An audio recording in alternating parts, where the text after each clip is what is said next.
এক স্বর্ণকারের মৃত্যুর পর তার পরিবারটা বেশ সংকটে পড়ে গেল। খাদ্যাবস্থায় দেখা দিল ওর চরম অভাব। স্বর্ণকারের বিধবা স্ত্রী তার বড় ছেলেকে একটা হীরের হাত দিয়ে বলে, এটা তোমার কাকার দোকানে নিয়ে যাও, সে যেন এটা বেচে কিছু টাকা ব্যবস্থা করে দেয়।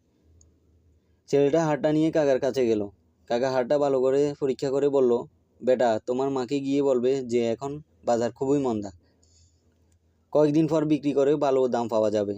কাকা কিছু টাকা ছেলেটিকে দিয়ে বলল, আপাতত এটা নিয়ে যাও, আর কাল থেকে তুমি প্রতিদিন দোকানে আসবে। আমি কোনো একদিন ভালো খদ্দের ফেলে যেন তুমি দৌড়ে হার নিয়ে আসতে পারো, তাই সারাদিন থাকবে। পরের দিন থেকে ছেলেটি রোজ দোকানে যেতে লাগলো। সময়ের সাথে সাথে সে সোনা রূপা কাজ শিখতে আরম্ভ করলো। ভালো শিক্ষার ফলে খুব কম সময়ে খুব নামি জহরত বনে গেল।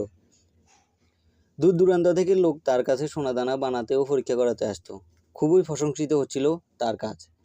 একদিন ছেলেটির কাকা বলল, তোমার মাকে গিয়ে বলবে যে এখন বাজারের অবস্থা খুবই ভালো, তাই সে হাঁটি যেন তোমার হাতে দিয়ে দেন, এখন এটা বিক্রি করলে ভালো দাম পাওয়া যাবে। ছেলেটি ঘরে গিয়ে মায়ের কাছে থেকে হাঁটি নিয়ে পরীক্ষা করে দেখলো যে হাঁটি একটি নকল হীরের হার। তাই সে হাঁটি আর কাকার কাছে না নিয়ে বাড়িতে রেখে দিল। কাকা জিজ্ঞেস করলো, হাঁটি এনেছ? ছেলেটি বলল, না, পরীক্ষা করে দেখলাম এটি একটি নকল হার। তখন কাকা বলল, তুমি যেদিন আমার কাছে প্রথম হারটি নিয়ে এসেছিলে সেই দিন আমি দেখেই বুঝে গিয়েছিলাম এটি একটি নকল। কিন্তু তখন যদি আমি তোমাকে এ কথাটি বলি তাহলে তোমরা হয়তো ভাবতে যে আজ আমাদের মন্দ সময় বলে কাকা আমাদের আসল জিনিসটাই নকল বলছে। আর যখন এই ব্যাপারে তোমার পুরো জ্ঞান হয়ে গেছে তখন তুমি নিজেই বলছো এটি নকল।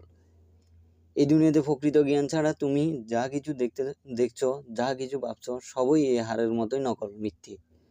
জ্ঞান ছাড়া কোনো জিনিসের বিচার সম্ভব নয়। আর এই ভুল বোঝাবুঝির শিকার হয়ে অনেক সম্পর্ক শেষ হয়ে যায়। তোমাদের সাথে আমার সম্পর্ক নষ্ট হোক, আমি তা কখনো চাইনি।